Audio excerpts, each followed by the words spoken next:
is Governor Bob Ehrlich. Good day, doctors. George Allen here. Good day, doctors. Go! You're watching Dr. Politics.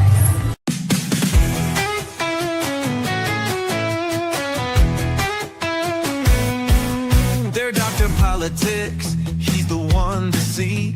Breaking down the news with sharp analysis. From Congress halls to campaign trails, he tells the truth when all else fails. They're Dr. Politics, Dr. Politics, exposing the spin, the lies and tricks. Dr. Politics, Dr. Politics, he calls it straight, no politics as usual. Love from backroom deals to primetime fights.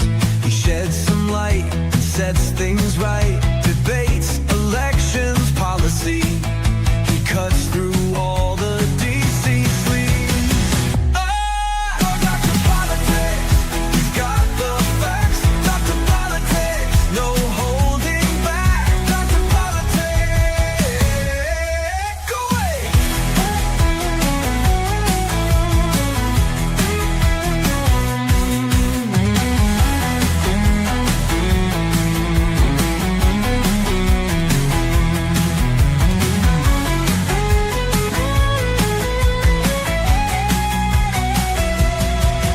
Dr. Politics, he's got the facts. Dr. Politics, no holding back. Dr. Politics,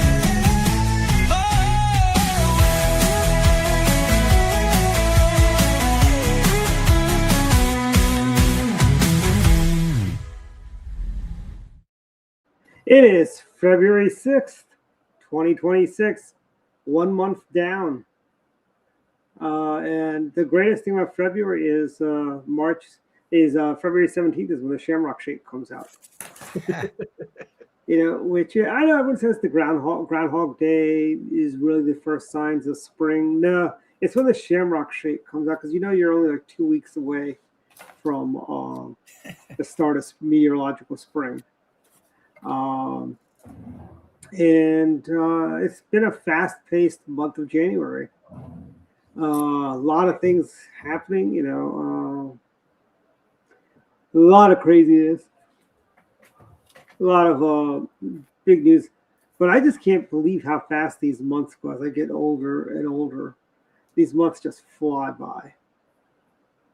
We've got Artemis has been pushed off. That's why I'm here. Otherwise, I'd have been doing the show from Florida. Artemis has been delayed, so it'll be going up next month on the 8th. Which is, I'm fine with that. So how's the week of campaigning, Chris? How are things going? Where have you been? It has been a busy week. It was a really good start to the year. I wanted to go out and visit with all of the clubs again and as many of the central committees as possible. So every day, this I can't believe how fast January went, but it seemed like every night I was hitting one or two events, just reintroducing myself, getting people ready for the primary sprint. So it's been a great start to the year, but I can't believe it's February. Like that went way too fast. Yeah. And it's been way too cold too. And it's going to be cold again this weekend, I tell you, that groundhog, someone's got to do something about him, frankly. Have you ever been to Punxsutawney? No, not.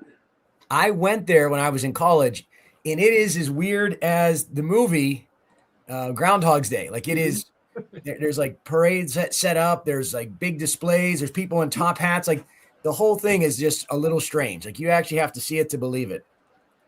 And that's suburban Pittsburgh, right? That's like not too far from Pittsburgh, right? It's out. I'd say about an hour and a half away. Because at the time I was going to the University of Pittsburgh, and it starts at sunrise. So we left at like 4 a.m. to get there, and it was a bizarre thing to experience. Yeah, I love the memes that are created, and this meme was created by my friend Doc Schwartz, and this is his son when he was 2 years old. Hold on, let me share.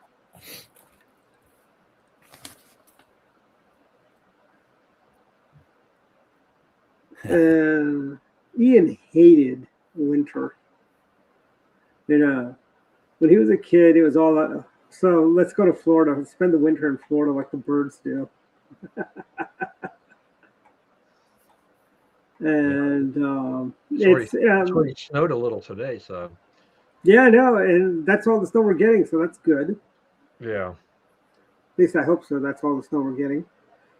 And we've got also we have a new with a new entry in the race for governor has been making the rounds. Dan Cox has been around. I've been seeing stuff he's been posting all over the place. I don't know if he's got the votes this time to win the primary because I've heard a lot of people say he lost last time. He wasn't able to raise the money that he needed to raise to do a respectable showing, you know. Because, I mean, what happens is, I mean, one of the reasons Maryland Republicans have been successful over the years is Bill Shepard, when he ran against William Donald Schaefer, he got, I think he was in the low 40s when he ran in 1990. Then 4 years later, they had to steal it away from Ellen Sauerbrei. We've been very respectful in the closeness has always been, we've had very close races for governor, which led to Bob Ehrlich's win in 2002. And then we had a close loss in 6, another close loss in 10. Larry won it in 14, and he won it again in 18. But this last time, it was a very different story. There was a big difference there. The gap was large, you know. Yeah, I mean that you run the wrong candidate, that's what's going to happen now. I mean it's kind of like, you know, like in Virginia, right? Winston Sears, you know, she was not the best candidate for governor there. They would have been better off running Jason Morales as for governor, frankly. And look what Abigail Spanberger has done since she's been governor. She's made that hard left turn, you know, from the middle lane. You know, she just slammed her brakes and did the hard left, you know, like a la move from Dukes of Hazzard, you know. But I think, I mean, they're raising everything in taxes in Virginia. I cannot believe how bad it's gotten, you know. But that's bad. I'm hoping things will turn around in Virginia, you know, down the line here, because if you know, once Trump really is now he's not on the ballot, and now as he winds down his presidential term, you know, the anti-Trump forces in the Democrat Party are going to have a harder time, and I think that'll help. I mean, Virginia has just turned, you know, so liberal here, and you know the Republicans need to regain control of the state house one way or the other, because you know the legislation they're going to propose, I mean, you know, is bad. I mean, like you said, the taxes are just those are crazy. You know, they're going. You know, he's got that the Board of Visitors or Visitation. You put Ralph Northam on there, and they're going to look at VMI and DEI policies. And they want to kind of. I think they're going to want to reinstall DEI at VMI, and you know that's not a good idea. That's not good at all. So. They're doing a lot of crazy things. By the way, how long did it take a snowplow to hit your streets, guys? We were very lucky. Yeah, we had ours came in by about 8 a.m. the next day. We didn't see a plow till I think Tuesday. By the way, this is the grade most Montgomery Countyans have given the county on snow removal. And this is an article by Dr. Schwartz Sr., who lives in Chevy Chase. They didn't see a plow till Wednesday in Chevy Chase. And this is just Montgomery County. You know, they always do this. They always screw up snow removal. You know, they never seem to get it just right. Maybe it's because we haven't had a big snow like this in probably 5 to 8. Yeah, I think it's been, about 10 years since we had a snow like this, you know, and then the cold came. I was amazed. I was able to stand on top of the snow and not even fall in, you know. Yeah, I think, I mean, yeah, right. I think they miscalculated though. I mean, they, you know, if you know, the 6 or 7 inches of snow they could probably handle, It's the ice that formed on top of that after we get the sleet freezing rain part that just turned that thing into a rock solid block of ice that made this very, very difficult. I mean, we're not seeing we're not you know we're getting the cold weather. We're not seeing any melting of any substance at all. It's really hard to get that stuff all out of the way. Um, I saw a post on Nextdoor. Some guy's like, I give up. I'm waiting for the county to fix this. But it was at the end of his driveway. It's when the snow plows come through and they always dump stuff in your driveway. Yep. They've done that all my life. Okay, I know. It's like, I basically, we got expecting the county to come by and give him a clear path in his driveway. No, they don't. They don't go by and then just like make sure that your driveway's clear. That is still your responsibility. They have to just move the snow out of the way in the middle of it. And I'm thinking like, you're expecting the county to come by and get your, plow out this end of your driveway portion where they have, so that if what is that all about? It's But rest assured, the county did clear out they did clean the bike lanes, is what someone told me. But I think they did that. But they haven't been able to, because of the nature of this whole thing. They haven't been able to say, it's been really hard for them to go in there and clear out, where the lanes have disappeared. I'm still seeing, I have up here, I still have a disappearing lane issue, that they haven't touched. I was up in Gaithersburg today because I need to get gas and I stopped off over at Patel Brothers. But on that road, whatever that road is that you get off of 270, is that Montgomery Village Avenue or whatever? Yeah. Yeah. Right off. Yeah. And if you go, and then when I left, because I go to Sheets, I went up past the Costco's. There's a disappearing lane. The right lane basically is half into the left lane. You have to kind of just be aware and don't think that the lanes are always going to be there.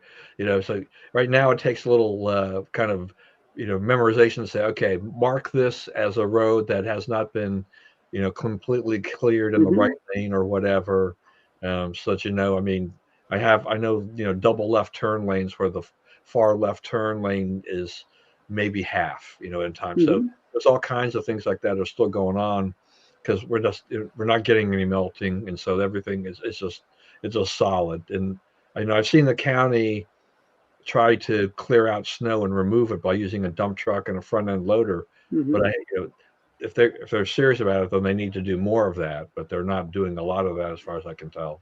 Yeah, and also the parking lot. Like yesterday, last night we did our event over in Olney, and that parking lot was horrible. There was no place to park. I had to park further away than I normally would. Yeah, I mean, parking lots are all private contractors, and the responsibility of the, whoever owns the, the shopping center and everything like that. It's like, well, where are they going to put the snow? Yeah. But I'll tell you this, you remember the Kent Mill Shopping Center, Don, the one where they had the Giant and the Peoples, right? New Year's Day 2010, I stopped in to the CVS, and there was black ice there, right? So I fell on my back. I was fine, right? But the next day I did call the owners because I know a lot of old people walk there, just to let them know. You know what they said? Oh, can you sign a waiver that you're not going to? I'm like, I'm not signing anything. I'm not going to sue you. That should be good enough for you. It was black ice. It's like, but I just saying, I'm calling to let you know, maybe you should put some more salt down in your parking lot before somebody who does fall and breaks something, then they really will sue you. That's actually a good point because, my gym is up in off of Clopper and Quince Orchard and everything like that, and I have a place that I park by one of the light poles, and it's also by the snow mound. But and today, because there had been some melting, but it had refrozen. When I got out of my car, I'm like, well, this was stupid of me. I'm stepping right onto ice. But the shopping center should actually monitor stuff like that and do something to make put some salt down or whatever.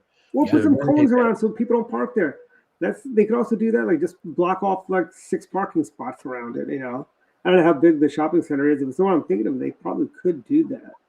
Yeah, I mean, they get a lot of business over there because between the LA Fitness, the Home Goods, and the Aldi, Hmm. Most of those parking spots are used up during the day. It gets to be pretty tight, and they already lost a bunch because of the snow mounds. Yeah, but I tell you that you mentioned Aldi's. Every time I kind of want to cringe every time because I don't like that place at all. I really don't like that store. My Well, wife loves. see, I don't like the fact that I got to put a quarter in to get my car. It's the whole principle of the matter. They don't trust me to put the cart back. I always put the cart back. Do they think I'm going to walk off with it? I'm not going to walk off with it. What am I going to do with a shopping cart? Uh, I think I first encountered something like that when I was in Korea years ago. It just mhm. you had to put like a 51 coin in or whatever, and you get that. Um, and then you remember how the Target up in Gaithersburg has got, because it's a two-story thing, how Yeah, your shopping cart kind of locks in onto the escalator. That's yeah. what they do in Korea all the time, is that they have a lot of those. Hmm. Amazon Fresh is gone. They're Yeah. no more. My wife was not happy about that. Now I gotta go to Whole Foods to do my Amazon returns. Yeah, I mean, the thing is that I saw there are more workers in there doing the pickup orders than there were customers every time I walked in that store. And You that's know, what I liked about that store. That's what I liked about it. There weren't a million people in there. I could get in and out really fast, unlike the Giant or Safeway. I thought their prices were great too. It's a shame that Mhm. whatever their model was just didn't work. But my wife loves shopping there, and we would, again, with 4 kids, we're constantly monitoring anywhere we can save money, and that was the best place to shop. Yeah. And here's the thing. I think they made a big mistake in rebrand. I mean, they bought Whole Foods, right? Jeff Bezos owns Whole Foods also. Why don't you rebrand the Whole Foods to Amazon Fresh and and call it a day, opposed to you're competing with your other brand, the Whole Foods brand, which is you own but that too. they wanted to keep. I mean, they bought Whole Foods to study the supermarket business. They didn't know anything about it. They did that so they could learn the supermarket business, and so they did that through Whole Hmm. Foods. Now that was an expensive purchase. You're also buying basically a high-end grocer, Yeah. and it's very different. And then the Amazon Fresh was much more to the Amazon model of trying to provide value, to people. And they tried different things at the beginning, right? I mean, they had kind of the walkout technology. They had all the cameras, Hmm. that, and then you just walk out and it just charges to your account because you had to sign into your Amazon account. They had some issues with that.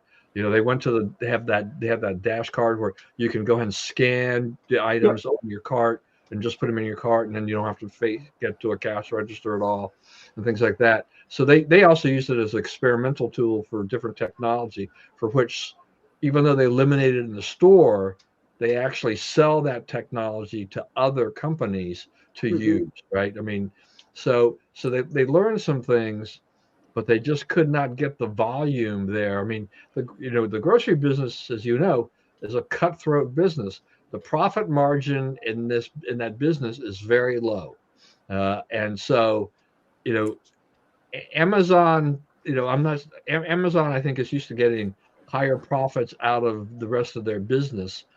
Grocery business is just such a low margin business. It's just hard to run. That, Hmm. and you look at, you have Mayor Mondani up in New York. He's like, oh, we're going to have these government run. Oh, You know, aren't they about to open up their first government-run store? yeah, yeah, somebody's going to step, but that it's going to be a disaster. I mean, it's not Of going to course it work. is. It's not going to work. He doesn't understand the business. Uh, it's going to lose so much money. In essence, in terms of how much it's going to cost the taxpayers. It's not even funny. I mean, it's the wrong model, to do things with. Now, what Amazon does going forward, I mean, I think, they learned, they can do grocery pickup business and stuff like that.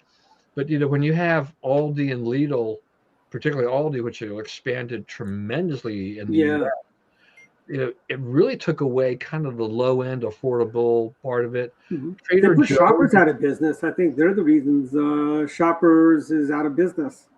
yeah, Shoppers was bought by another company, and they were selling all parts of the business, and they're basically they're just the company that runs that is basically doing mostly wholesale grocery, not retail. Are they now doing like Shoppers World, which is like a Baltimore chain? Is that the same people? Or like, No, or, I don't think it's the same people. It's a tough business. I mean, even if you're a Giant or a Safeway, you're looking for ways to try to lower your overhead, and it's not easy. That's why Safeway and Albertsons wanted to merge together, was to generate a bigger company where they could hopefully can just get more buying power.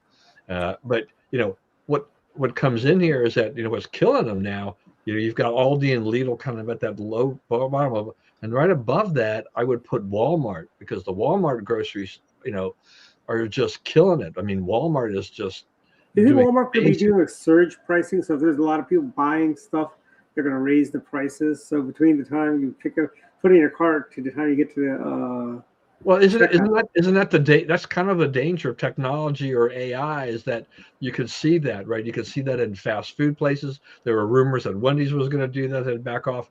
It's like, and yeah, the grocery shelf pricing could change. We're at least right now we're definitely old enough where it was a time consuming procedure for the grocery stores to change their prices.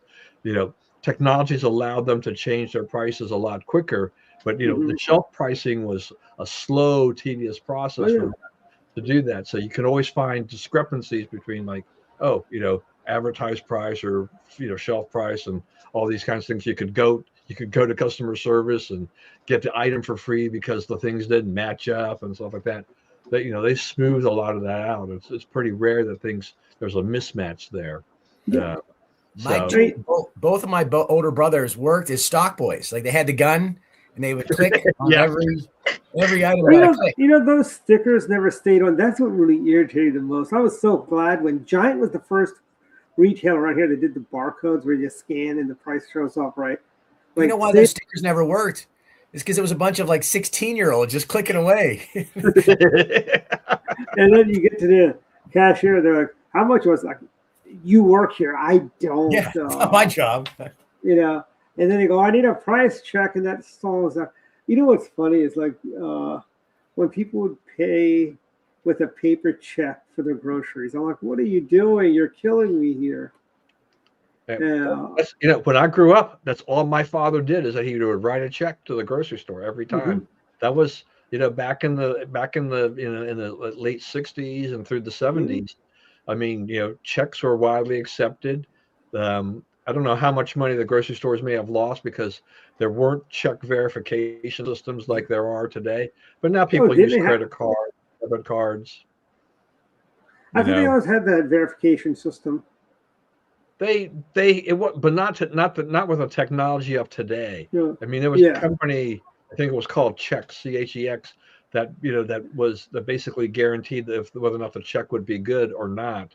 But that wasn't a guarantee that they didn't have a way to tap into your bank account or to see that you actually had money. Nowadays, the technology is there. You can pretty much sell. And even though it's a higher cost to the stores and kind of crimps their margins, the credit cards and debit cards, at least, they get their money now, and they're not waiting, and it's secure in that sense. So it's a cost of doing business, but it costs them to accept cash because they've got to take the cash to the bank.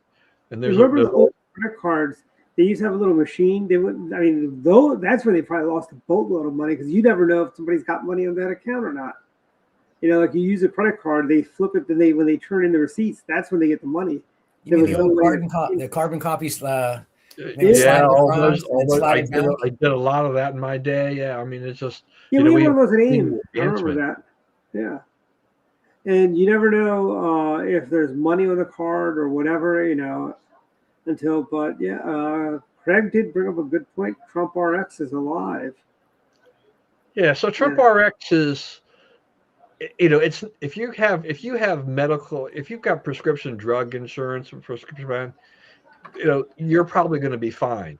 The Trump RX is really for those that don't have a plan or a good plan, so you can go and look and see if you can get a better deal on your prescriptions. But it doesn't affect a guy like me. I've got a prescription drug plan and it works just fine. And they have a limitation on how many drugs they're really dealing with anyway. That it's a start, but it's See, not. look, the Earth is frozen over because all the cold temperatures. Look down, even the. It's AI making the changes with the weather outside. Yeah. But did you see that the other day it was so cold? A couple of Georgetown kids were walking across the Potomac River. Didn't see that. No. No, I tell you, what's funny is Ian's granddad saw that, and he goes, "I wonder if that's my grandson." It is grandma. He doesn't have. He's not wearing a red jacket. And they have blue, they had like dark colored jackets. It wasn't a red jacket, so it's not Ian. And his granddad's like, "That's something Ian would do, though." We spent about half the show on groceries. Yes. We care about affordability. The Democrats don't have a monopoly on affordability. Well, the Democrats on affordability. That's all just. They're the ones that caused the problem. It's funny though. Well, yeah. Well, I mean, yeah, but that's true, right? I mean, look at CD6. You've got two of the wealthiest people to have ever served in Congress talking about affordability. Like, they don't even live in the district. I mean, the hypocrisy of the Democrats is sort of. We keep saying that again and again and again, and then they put something like this on display. This is going to probably be the most expensive primary in the history of the House of Representatives, with a billionaire running against a multimillionaire, talking about undermining the rule of law and affordability. Two problems they caused. What's funny is when April Delaney goes, "I know what it's like to pay high prices at the grocery store." No, you don't. You don't even shop yourself, I bet. Yep. It's like when Barbara Kowski used to do these commercials. "I know what it's like to be hungry." And what was funny is, no, she didn't. Her family owned a bakery. The reason I know that, a guy wrote a biography for, grew up in the same part of Baltimore, East Baltimore, that she did. And the Mikulski bakery was not too far from where he lived. He goes, and there was a time when he ran into Barbara at the swearing in of the Baltimore County Council. And he goes up to Barbara, goes, "Barbara, I wish you'd stop lying about being the poorest person in East Baltimore. I saw you sitting in their dad's bakery stuffing your face with all those pastries, that we could only dream about." But yeah, I mean, that's the thing. I mean, the politicians, a lot of them are independently wealthy, or they had family money or other things.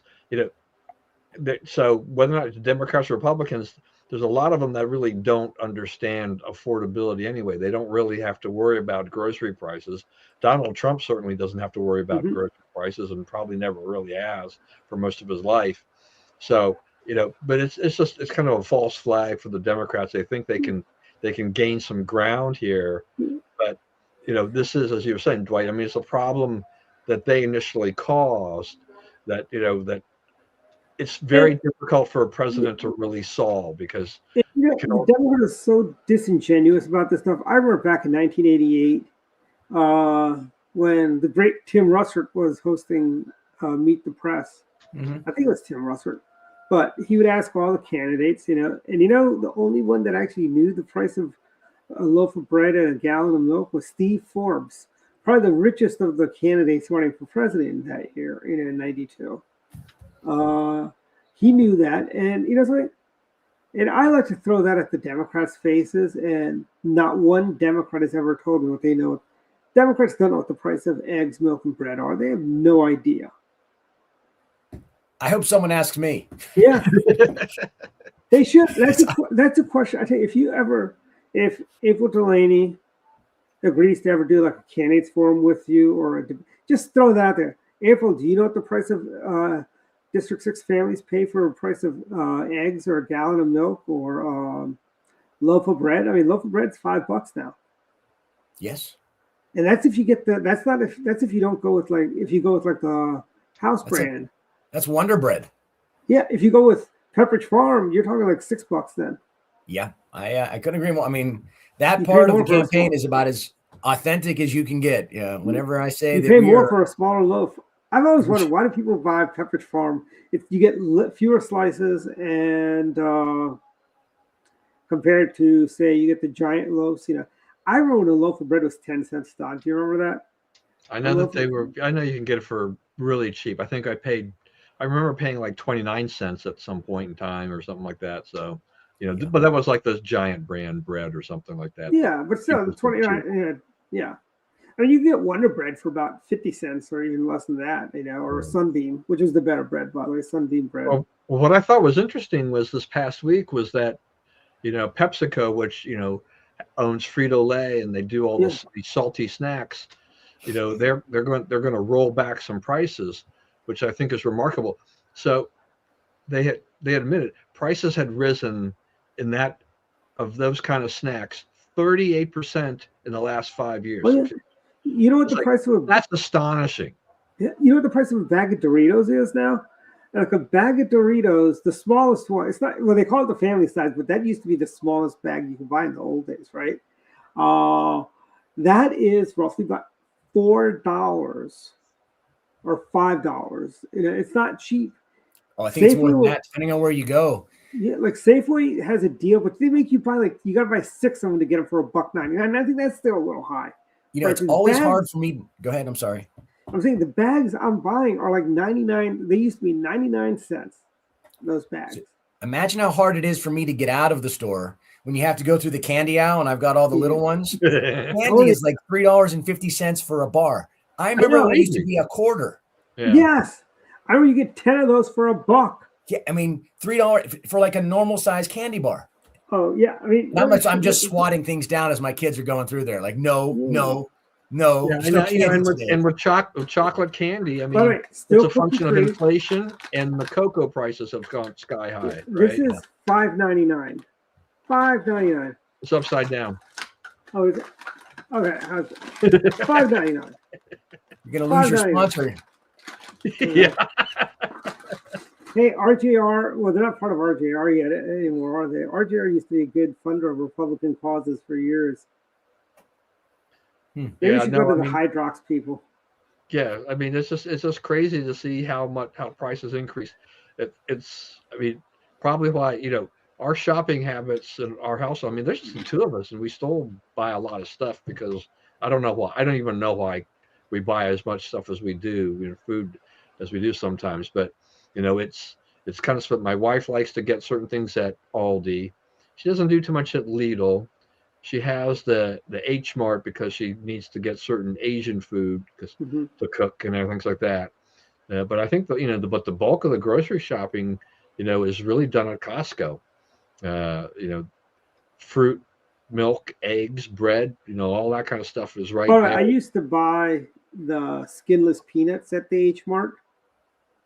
Those are like almost $15 for like a 5-pound bag or something like that. The big bag of peanuts that are shelled without the skin on. My wife she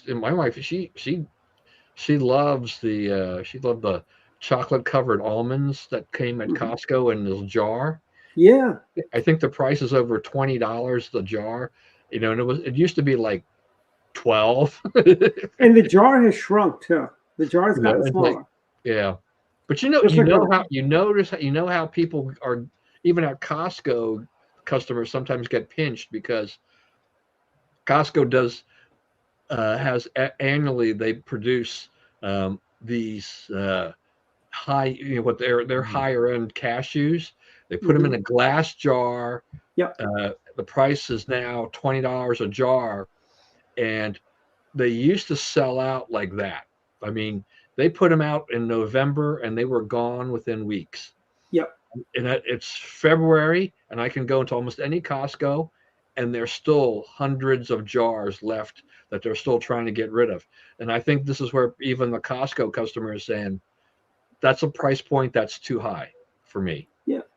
And she was talking about Costco's. Did you notice that we have not seen brownie brittle there? That has almost disappeared.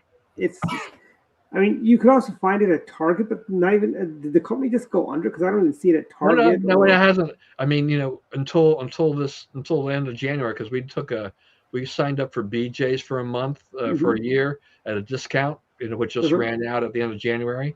They had brownie brittle there. Maybe that's what it is. Costco is not carrying it because. Well, the cost. I mean, Costco. They're pretty disciplined on what they will carry.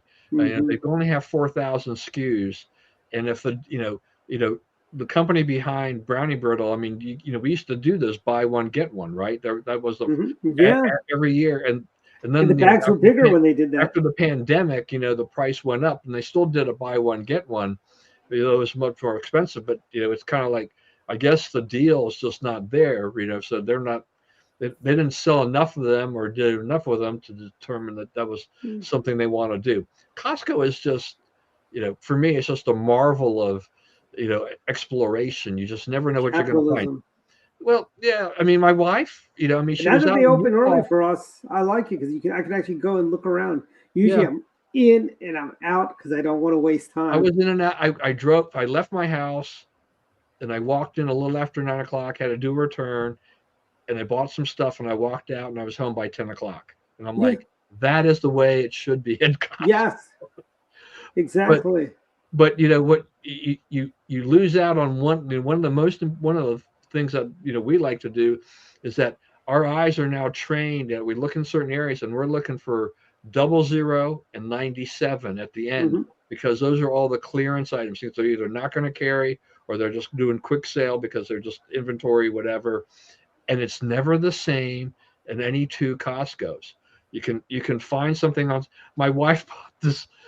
She brought back so much Costco like food that she got. That she found something, and I'm like, so she had a jar of like biscotti, and it was like, I think she said it was like 7.97 or something like that out there in Utah.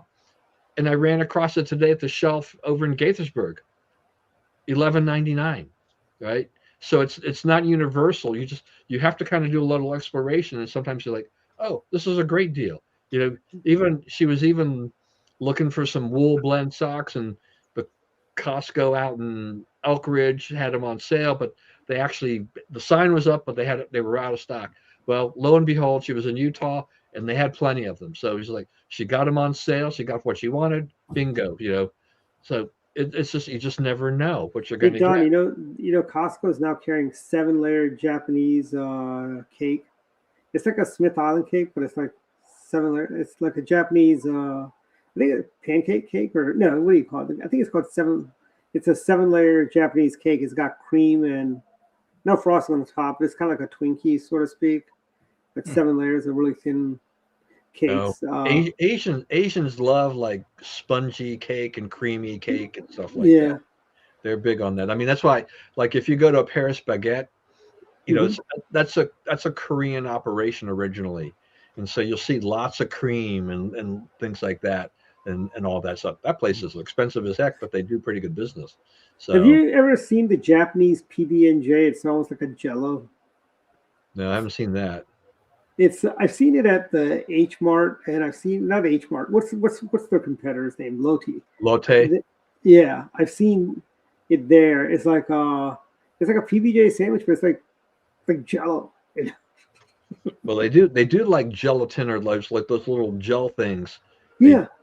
They sell a lot of stuff. It's the interesting thing is to see all the differences between the countries and some of the food specialties. So, Yeah, but yeah, also you saw. I don't know if this is a harbinger of things to come, Don, but we lost a special election in Texas, and more to that, we also lost the special election for the state Senate, which was a overwhelmingly Republican district, and we lost to a Democrat. That's yeah. I'm hoping it's just a fluke, and maybe our Well, I candidate mean, was really bad. Yeah, I mean, look, I mean, we see a series of these, and this happens a lot, particularly, Trump is not very popular in a lot of places, and the Democrats are are able to even in a district that he carried in 2024 by 17 points or whatever, This was they a made plus. they made they I think it made was they a made a plus case. They made the anti-Trump case. They threw a lot of stuff at him. I mean, Epstein files don't really matter, but affordability kind of matters. But immigration does matter in terms of how it's been handled. A lot of things there. Now, as I understand, this guy is not actually going to. He's actually not going to really serve initially because Texas doesn't meet till next year. I Yeah. think the next legislative session. So they're going to have the election again in November, and whoever wins that will actually serve, will actually get seated and actually serve in the legislature. So this is somewhat of a non-event, but the Republicans they do have to kind of watch out because it could be a harbinger of midterms. The redistricting process that Trump kind of pushed for in Texas, you've got Virginia looking at, they're trying to do things. We've seen the Maryland map, Yeah. it's like the Democrats are just going tit for tat. So, Well, I think in Maryland it's not going anywhere in the Senate. That's the impression I'm getting. But Yeah. you never know. It's like, why do they think it's such a moral obligation they have to wipe out every Republican congressional? I mean, that Spamberger woman in Virginia, she goes, well, it'd be irresponsible if we didn't do this. I know it's irresponsible that you're doing this.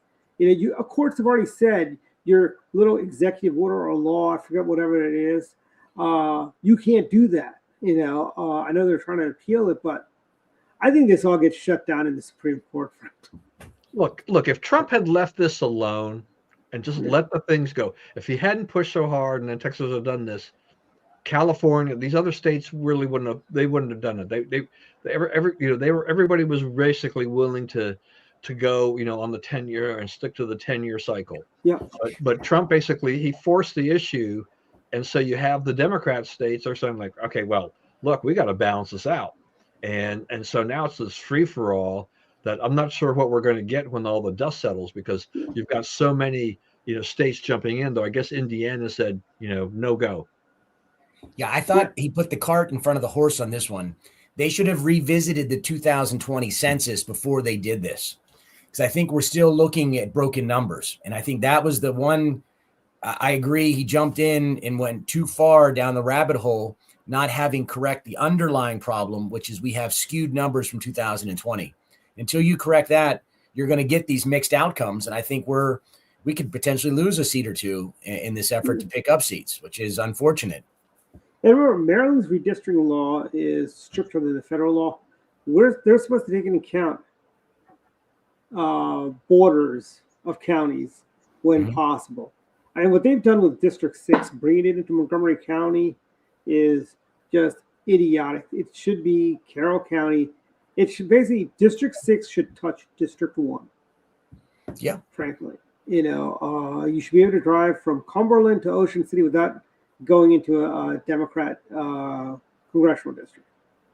Well, you can see how much of a political football this has become. I mean, like I said, I'm not in agreement with how Trump has gone about to try and force this issue, but what we're also seeing is just kind of this whole, naked aggression by the Democrats on this, because in California they have a supposedly bipartisan commission. You have to go through and you have to get this referendum.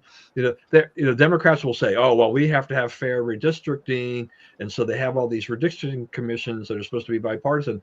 But once Texas decided that they were going to try to hopefully get 5 more seats out of that, the Democrats are like, oh, what redistricting commission? It's like we need to even the scoreboard here. It's like, okay, so they just threw that out. There's no pretense now anymore. And now we've got a 1-seat majority in the House, which gives Massey a lot of power in the House. And this is just, it's not going to, let me tell you, if we lose the House, we're going to get impeachment after impeachment after impeachment. If the president goes to France and has the audacity to ask for ketchup for his French fries, they're going to impeach him over that. If he calls them freedom fries while he's in France, he's going to be impeached over that. It's they're going to impeach him if he decides, I don't know, if he goes outside and without gloves on in the winter, they're going to impeach him over that. That is how ridiculous they've turned this impeachment stuff into. Yeah, Yep. I mean, look, I mean, the Democrats are going to, they're taking aim, here, and I think they're salivating at the chance that they may actually have a chance to do something and gain control of Congress, at least of the House, maybe not in the Senate, but at least of the House, because the margin is so narrow, it doesn't take much to flip it anyway. But part of this, even with a lot of the MAGA base, firmly in his corner, public perception plays a large key in how people are going to perceive how things are going. And so there's still plenty of seats out there that were kind of iffy. They were swing.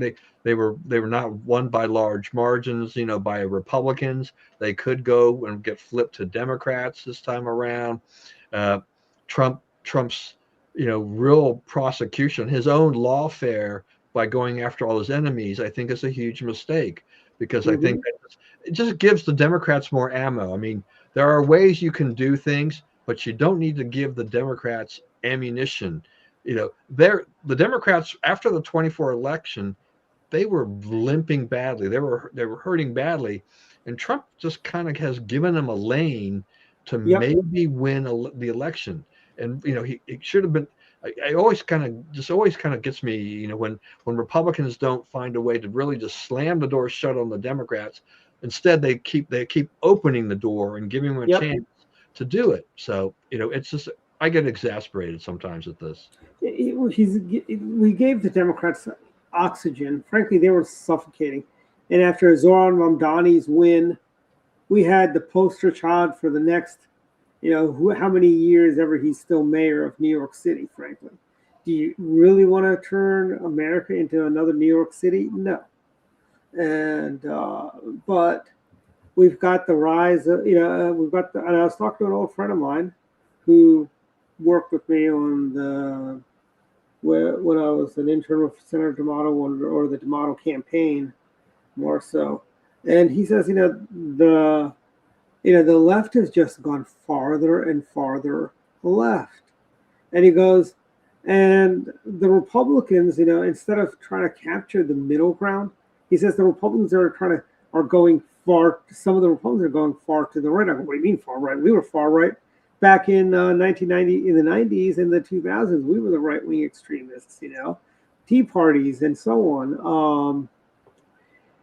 And I think the Democrats have always had a strain of Trump derangement syndrome.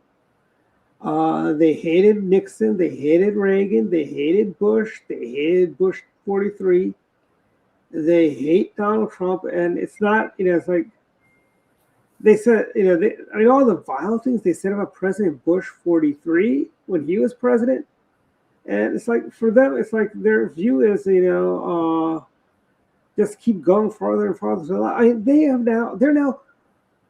they are now basically pushing Khrushchev and Stalin's agenda in America now, frankly. I'm waiting for them to bring collective farms in, when they start talking about collective farming and stuff like that. It's crazy. And these people are getting elected, which tells me there's something to be said about some of the voters. What do you do voting, to cut your own throat, so to speak? Well, you mentioned Mamdani. I mean, the thing is that there's a lot of Republicans, conservatives can make a lot of hay out of Mamdani, but it kind of, that was really replaced by, ICE in Minneapolis and all the activity there. And so, the mistakes that the administration made in Minnesota just overtook, other opportunities to kind of hammer away at the Democrats. And I think a lot of these Democrats, they basically misrepresented the facts in Minneapolis. Frankly, and they're co-conspirators in the media, and speaking of the media, way to go, Washington Post. You did something we could never do. You've just destroyed your paper. They got rid of the sports page yesterday. They got rid of the Metro section. Why would anybody get the Washington Post, other than for the like, you don't know what shows are playing and stuff like that. The Washington Post is the biggest band of liberals in town. It's nice to see that they've all been downsized by Jeff Bezos. Well, so isn't that kind of funny though? I mean, because we Yeah. have Nancy Pelosi out there saying that, kind of it's a reprehensible corporation that is doing this, with laying off something that estimated to be like 300 people, a third or more of the staff, of the Post and everything. This was like, well, your owner of the paper made the decision is Jeff Bezos. Yeah, Not your a friend. not a conservative though. Yeah. He was behind the decision to pull a Kamala Harris endorsement last year, which upset a lot of people and cost him a lot of subscribers. But that was not going to save Kamala's campaign. No, it wasn't going to have an effect. No, actually, nobody really cares about newspaper endorsements anymore because nobody reads the newspapers to begin with. I mean, how many people actually are getting the physical newspaper? And that's part of the problem. But Bezos has owned the paper for over 12 years. He paid $250 million for a dying newspaper. He was trying to save the paper for the liberals, but it's a money-losing operation. I don't know. He has lost plenty of money, and I think he's just tired of doing it. But who's made money has been the Wall Street Journal. They're making money. Well, the Wall Street Journal they understood what they needed to do at the beginning. Yeah. I mean, they started with the digital product, and they were charging like $29 a year for the digital access and then they went to like $59, and it's gone up since then, and they bundle it with the printed newspaper, and the part of Wall Street Journal, model or able to survive, it really depends upon the financial world because when we had the financial crisis, people dropped their subscriptions, which makes sense, and so they were hurting then. But we've had a lot of good stock market, so people are they feed on that news for Bitcoin and everything else. They want to read what's going on in the financial news, and that's what you get. So that sets them apart. The New York Times is they've saved themselves because they have monetized their paper and their properties to the max. Now the Times dropped their sports department and replaced it with the Athletic, which they paid like $500 million for, and replaced it. But yeah, as you point out, you remember, we used to always say, you buy the Post or you buy a Sunday paper because of the comics. Well, the daily paper for a lot of people, they bought it because of the sports page, and it's just amazing to me that paper, which has been around for decades, can drop the sports department in a town where you have major league sports team. You have baseball, basketball, football, you've got soccer, you've got hockey, you've got all the sports teams. It's like, now you're not going to have any coverage for this. They also have people that are already in Italy for the Olympics. One of them said that he was going to continue to go ahead and write about it, even though he's being laid off, because he was. I hope they got their airfare round trip tickets. Yeah, their tickets. Yeah. Hopefully, I guess their tickets probably were already taken care of before that because they probably booked those in advance, long in advance. But yeah, I mean, it's going to be a rough go. Now you take that many people out and you close those departments. What's left of the Washington Post? I mean, the Middle East bureau is gone, right? Yeah. So the I think there's still some news coming out of the Middle East these days. Yeah. That down. I mean, this is a step. They said this was a reset. This is no, this is not a reset. This is the way that you actually wind up killing the paper in the end, or you sell it for its intellectual property somewhere down the line. It'll turn into like, what is it, Newsweek magazine? Is that the one that really tanked and went under? And yeah, look, the Post used to own Newsweek. Yeah, that is true.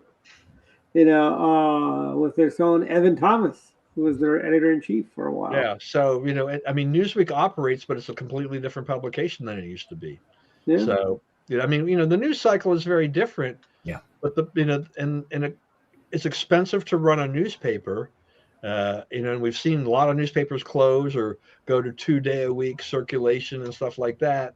But the Post, with about estimated 2 million subscribers, has just not monetized what they have there. And so, And they weren't able to adapt with the changing things. Like, I remember growing up, like, I mean, not even that long ago, like when I was working for you, Don, the Thursday Washington Post had the big car section. You had the Montgomery County section. You had the big food section. The food section was probably about as thick as the regular paper is now on the weekdays. That's how big the food section used to be. Yeah, I mean, look, and you even mentioned, the Wall Street Journal. I mean, the physical Wall Street Journal is thinner than it used to be, because they did the same thing every major newspaper had done over the years. When the Post, dropped their business section, or as they started trimming it back, they carried, they used to carry a lot of the stock quotes and financial information, and they basically eliminated that. If you look at the Wall Street Journal, you only get a smidgen of what actually happened in the market in terms of pricing. If you want to know what most stocks did, you just have to go on the internet and look it up, because you're not even going to get that much information out of the Wall Street Journal about a lot of the stocks that trade on all the stock exchanges anymore. But I think your dad is looking down and smiling that the Washington Post has met its demise after all these years? All the fake reporting they've done. Don, you had mentioned the news cycle had changed. 20 years ago, your greatest asset was your people, in the sense the quality of people that a certain media outlet could attract, then the investigative journalism that they did. They were borderline viewed as like academics. I mean, the level of peer review and the way it was sort of critiqued. And we've moved to the era of infotainment, where you're no longer looking at in-depth reporting. And now your biggest liability, if you're a business, is your people. And it's because there's a cost, and you can't give them the time they need to research and write and have that reputation that upheld a lot of these. My dad was a copy boy all the way through to general manager at the Pittsburgh Post-Gazette. So I watched this real time as we went from the great era of newspapers to then the inevitable decline, where the Pittsburgh Post-Gazette merged with the Pittsburgh Press, went to a 3-day-a-week, and then it went to a digital format. And they're basically using outsourced or freelance articles now. You don't have any embedded reporters, which is what the value of that paper was 20 years ago. How good of a reporter or journalist could you attract and hold on to?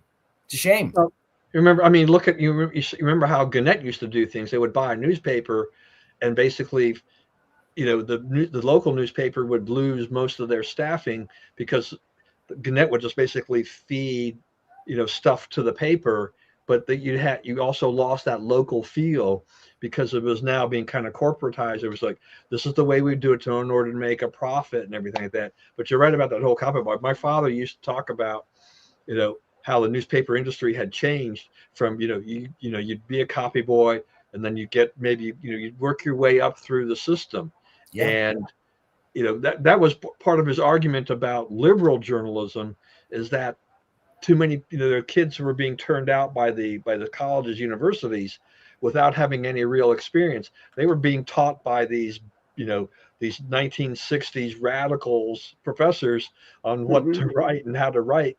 And so that's why you had this overwhelmingly liberal bias in a lot of newspapers, but they had not actually been, the guys that had come up through and actually had worked the paper and understood what the meaning of and how to actually do and deal and what a newspaper should be. So I was just looking on my phone, and here's a fascinating development. So somebody forwarded me an article today about the prolific stock trading of Delaney. And there was the article, which was well written. At the end of it said, this was an AI generated article reviewed by an editor. Like, think about that. This is an article that's published as a mainstream sort of now source of news. It appeared to have been automatically generated by the AI agent that was monitoring stock trades, put it into a narrative, and then it was only reviewed by an editor or the publisher. It wasn't actually written by a person. That's the new model. How do you how do you streamline this so that as soon as it comes up, it's converted to a narrative, the narrative is published, and there's not a single investigative person involved. There's not a single author involved. You're just having somebody review an AI output, verifying the data, and that's your news source. That does seem to have lost Yeah, and I'll tell you, AI. I mean, I've used this the AI function. I've had articles I wrote like 20 years ago, right? Yeah, I took that, dropped it in AI, go modernize this, and it will modernize it, and it will, and you do it enough times, it will learn your voice and your tone, and Yeah. it will generate it. I mean, that's I think that's like I mean, AI's coming for their jobs, but I tell you this, I don't. If reporters were to use AI like a tool, like a typewriter, you can still AI cannot. It does not have the empathy angle which a real journalist would have. Like an AI reporting on a fire and talking to the family is not going to have the same empathy if, say, Chris Burnett was a journalist and went to talk to the families, you know. And I think journalists need to work a little smarter. If they're worried about AI taking their job, they just need to work smarter. You know, the argument is that it's going to be more important than ever for human creativity to be put on display. So in other words, the thing that AI can never replicate is that sentiment of a person's perspective or experience. Yep. The better you are able at communicating that, you'll be able to distinguish yourself from an AI generated article or an AI assisted because it now it reflects a human experience. But that might be in short supply here soon. Yeah, I think AI is making people dumber. If you ask me, you know, I've gotten lazy instead of I actually was never guilty of proofreading my stuff that closely ever before. But now I don't even bother even glancing at the proofread. I'll just throw in the AI. Hey, fix all the grammar that's in here, you know, and Grammarly will fix it. You know, why? You know, why? You know, it saves me a lot of time. One, you know, but yeah. When I've said that as well, that if you've spent a lifetime writing, this is an efficiency gain. It's a tool. It's an extension of a lifetime of learning. My concern is, and I've been very aware of making sure my kids learn the process of learning, that they acquire wisdom and not use AI. They would see it as a replacement. You know, it's not a tool or an extension of your experience. To them, it is the answer. It is the solution. And they've almost jumped ahead thinking they've gained some efficiency when actually all they did was gain a dependency.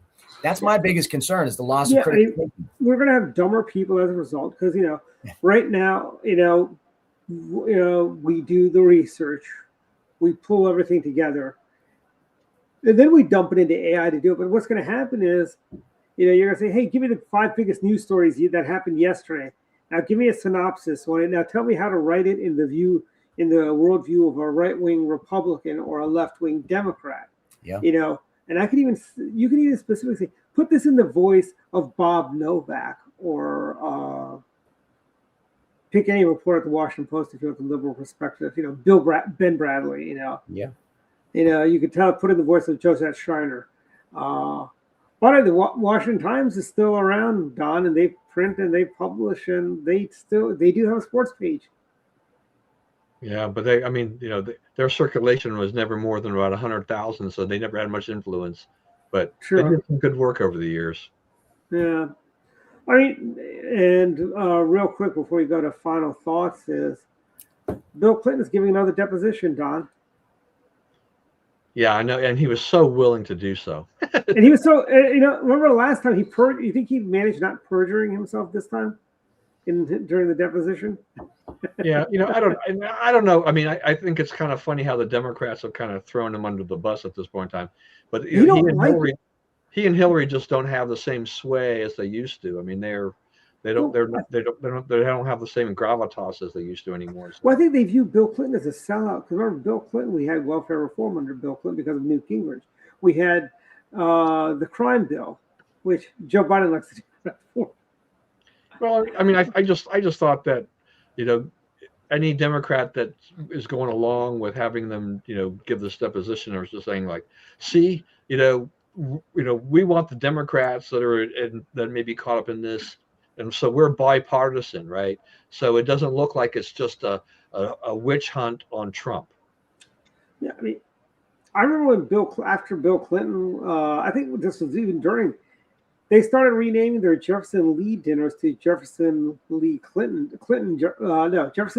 dinners is what they were calling those things, you know.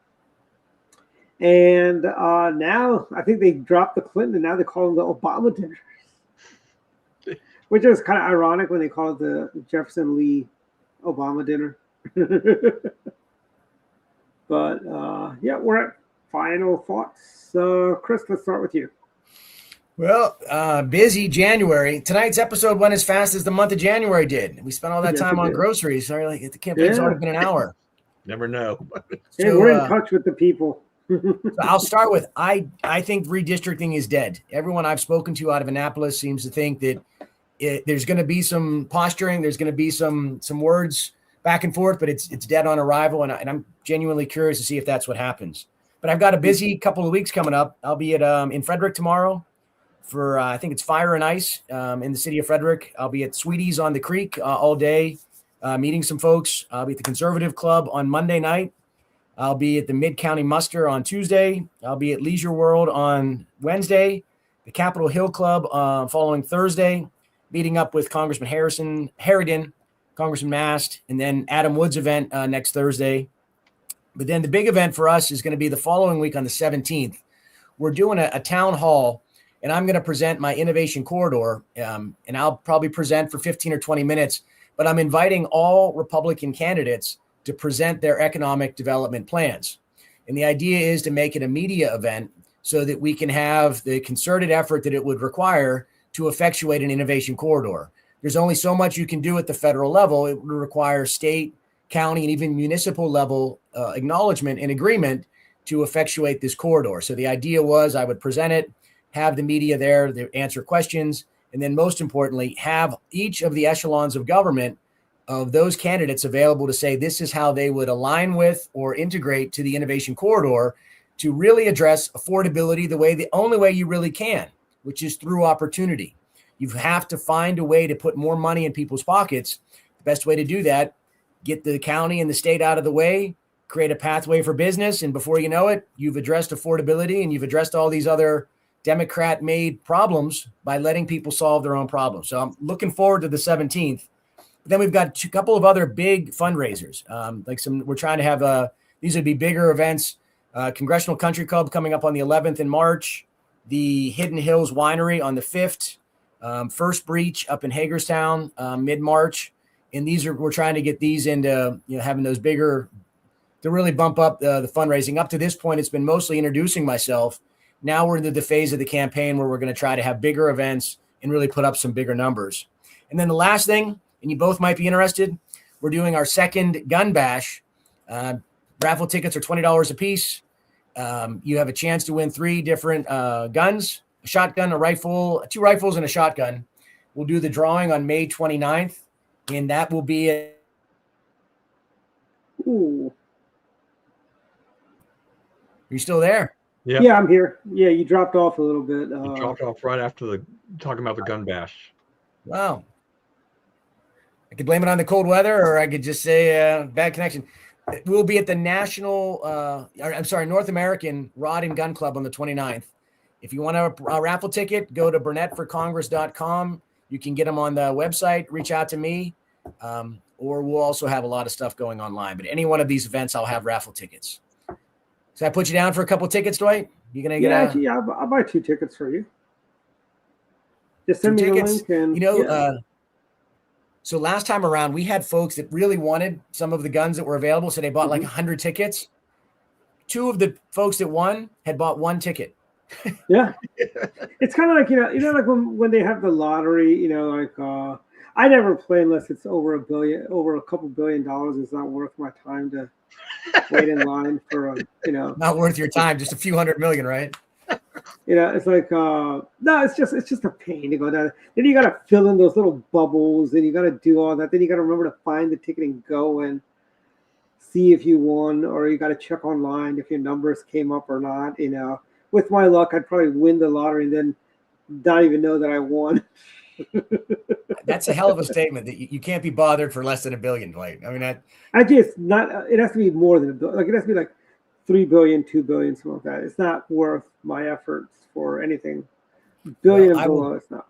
I will get you your 2 raffle tickets, and maybe you'll get a hunting rifle or a shotgun out of this. Okay, yeah. I can go with my Winchesters. Good. Yeah, and we should do a virtual town hall with you at some point with the other show, where we just let everyone come in and ask. We filter the questions and do like a virtual town hall. You cover a lot more space that way. We should do tough. And I'm going to replicate this town hall in all the counties. So the thought was we're going to start in Montgomery County. It's at Mission Barbecue in Germantown. It's a free event. Everybody that registers at the door will get a drink ticket. But the thought is we're going to try to get, between 40 and the room can hold 50. So we're thinking 40 to 50 with maybe 10 or so with press credentials. But then we're going to do it in Frederick. We'll do it in Washington. We'll do it in Allegheny. We'll do it in Garrett. I'd love to do a virtual one because you could reach a broader audience. Exactly. And address probably a lot of more questions. Yeah, let's talk about that because you could probably cover a lot, and we could do it through the direct line show, and because we've done one before like that with Young America's Foundation back when we were talking about schools. This is during the pandemic, but we'd be happy to do something similar. Yeah, so I was in Allegheny this week, and I sat down with about a half a dozen people, and it was a 30-minute conversation. Like they had questions about small modular reactors. How do you phase development? What does an opportunity zone look like? What are the reassurances that are in place to prevent these from going into residential areas or near schools? And these are all important topics. And I would look forward to answering those questions if we could do a virtual town hall. Yeah, definitely. That's all I have. It was a lot. That's all you have? Okay. Don, final thoughts. Yeah, I mean, I had listened here the Pew poll that CNN talked about on photo ID to vote. 76% of blacks, 82% of Latinos, 85% of whites. Just once again underscoring that there is, a widespread belief that you should have photo ID to vote. And and I was thinking too about how that, that also would cut into a lot of the legality of who is allowed to vote too. One of the problems because most of the photo ID that you have to get nowadays, like the driver's licenses, they're real ID compliant. So that, while real ID is not a citizenship test, it does say that, when you actually set that up, that you're here legally in the country at that time. So you don't have to be a U.S. citizen and have real ID, but it would help to cut down on any potential fraud. And I think it also just says, those that are here in this country legally can vote, and I think that's a step in the right direction. As much as I think the Trump administration has done a lot of good things. I really wish the president would just get off, worrying and talking about the 2020 election being rigged and everything like this. It's been 5+ years. Okay, Biden served his term. You're back in office. You're already getting vindictive and going after everybody you can anyway. Does this really matter? You're not going to change anything really, in essence. And so I just would rather move on. I just kind of remember how Al Gore and Joe Lieberman whined a lot about losing the 2000 election. Well, Al is still an election denier, by the way. He denies that. He still thinks 2000 Bush stole Florida from Al Gore. Yeah. So, I mean, we have these. I just don't like Trump acting like the Democrats have acted when they've lost elections. Okay, it's like you just accept it, and then fix the problem. Chris talked earlier about the census. Go fix the problems with the census, and then you can help fix these other problems. This is just a lot of crazy vindictive things that aren't going to go anywhere, and it takes away from good policy things that the Trump administration has. Yeah, we've got a lot of wins on the board, but it's all being kind of watered down. Well, I mean, like the liberal media, they love to do this. So they'll say, "Did you see that bonkers, Truth Social post?" Because he can't resist. He won't stay off of Truth Social and make these wild accusations and do these, just inane things, and it just takes away from what he has done. And so, yeah, like you said, lots of wins, but it gets obscured by these other actions that are just completely unnecessary, in my opinion. $26 billion write-off for Stellantis on EVs. wow, I mean, that's crushing. I mean, Stellantis, they just need to sell the Chrysler portions back to the Chrysler family. Frankly, otherwise, I don't think Chrysler's gonna be around for another 5 years. I don't know. I mean, this is what happens when you go all in on EVs, and Yeah, then the market turns around, and you're stuck with all these EVs, and you've set up your factories and everything like this, and like, we actually need to have the internal combustion engine. That's what actually sells and makes us money. yeah. And so Like now the Charger, the Charger, our former producer, Bats, loved the Charger, but now the fact that it's on, he was telling me, he goes, I'm gonna have to buy a used Charger because I'm not buying an EV Charger. I go, but they got the noise, they created the same noise you'd have in your ICE vehicle. I think my wife took a ride in my son's, used Tesla when she was out in Utah. She thought it was pretty cool. I'm not sure she's ready to say, I want to replace my, SUV with a Tesla, except for the fact that, she's a big Elon fan Mhm. in general. But, EV business is tough. It's just You can really, be a fan of Elon without buying a Tesla. and Elon is kind of moving on to other things, right? Robotics. He's Hmm. working, the SpaceX and the Grok, and Grok and everything like that. He's got you know autonomous vehicles. Hmm. Tesla's is selling Teslas Oh no, is he's discontinued the Model S and the Model X. They're not. This is right, last year for them. right, and those are older models, and he's just showing that we're kind of moving on, and he has so many other interests along with those things. A couple other things real quick. This is actually Today is actually Reagan's birthday, right? Hmm. 115th birthday, when our great president of our lifetime. Yes. And also, and then on the sadder note, we lost Damon Wilson, who I'm sure, Dwight, you remember from San Yeah, Francisco. Lamont, You're big an old dummy. TV buff like I am. Yeah, big dummy. That was a fun show. And then we Yeah, just got word today that Sonny Jorgensen, the great Washington Redskin quarterback, yeah. died. He was. You think about the change in the NFL and Yeah. how the rules changed. It really opened up the offense. Hmm. But he was very prolific in his time, considering all the rules that were in place at that time. So he led the league in passing several times. He went to the Pro Bowl several times.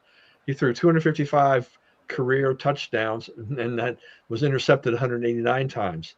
He was almost at a 1-for-1 ratio on that. And nowadays, you've got the league MVP. I don't know how many interceptions Matthew Stafford threw this year, but he threw something like 46 touchdowns. Hmm. I'm guessing he probably threw maybe a dozen interceptions or something like that. The ratios are very different. The offensive game is very different. But for his time, Jorgensen was an amazing quarterback. And then when he went to the broadcast booth, he was great. He was Yeah. he was insightful, and he was funny, and just a Redskin through and through, all the way throughout And his he was life. a conservative too. Him, as was his other fellow broadcasters in the broadcast booth, Frank Herzog, Sam Huff. You know, good. That was a fun team. Yes, yes. Yeah, sad to see him go. But if you think about, I was just thinking about the Sonny Jorgensen. I started watching kind of paying attention to sports when I was about 10 years old. Yeah. And it was the only season of Vince Lombardi coaching the Redskins, right? Which Hmm. he resurrected the Redskins in that one season.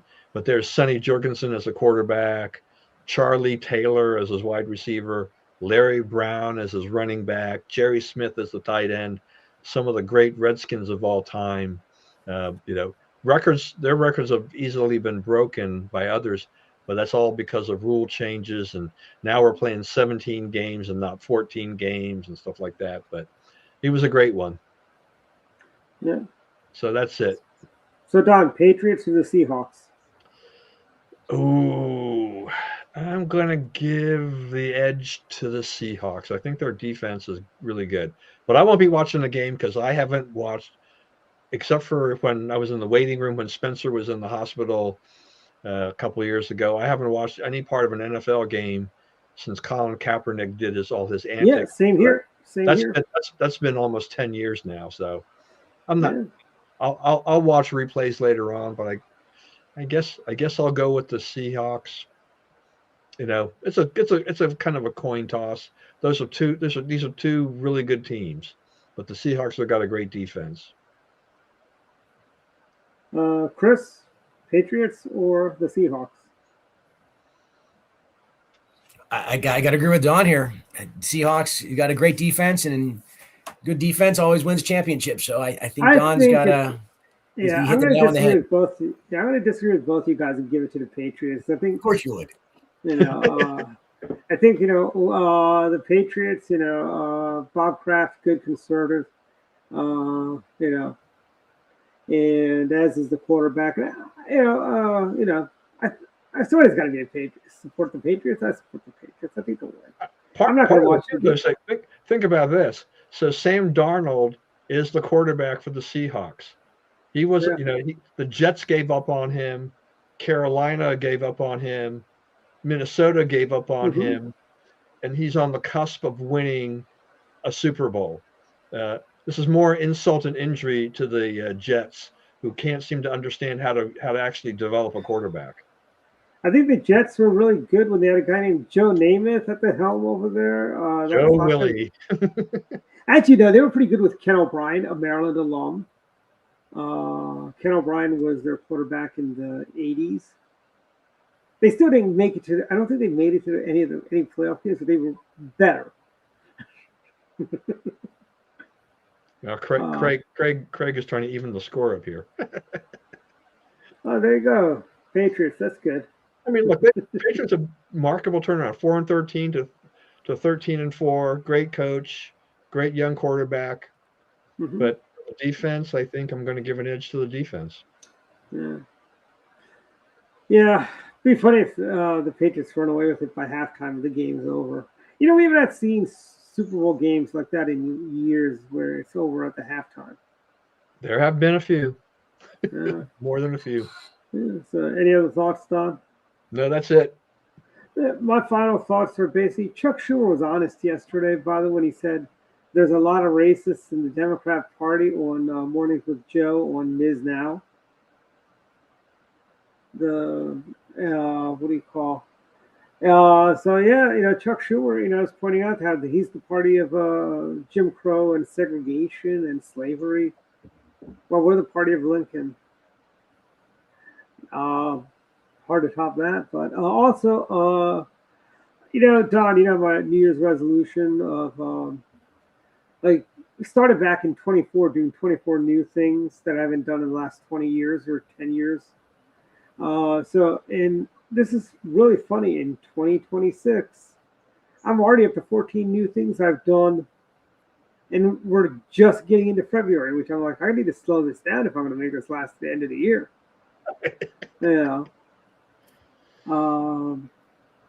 So that's, and cookie free still, and we're into the 6th day of February. Cookie free. There's a state party convention coming up. It's going to be at Rocky Gap. Chris, you definitely should try to come there for that. And also planning on it. And then we've got next month for the club, we've got Catherine Morkson from MRC. She will be speaking. Should be a great time. Media Research Center is a great organization. They're doing more in the media watchdog business than other watchdog media groups, which is now just making memes all over the place. Yeah, it's sad. Way to go, Frank. Way to go. Good job, Frank. Yeah. Good job, Franco. I've moved on. I'm doing okay. Yeah. Don't worry. I mean, we've all moved on, but it's always nice to, just point out, once great AIM reports that people waited for is now turned into, oh, what meme are they going to do today? But anyways, that's all I've got. Good night. And we'll see everyone next week. All right. Good night. Good. Great show. Good night. See ya. Good.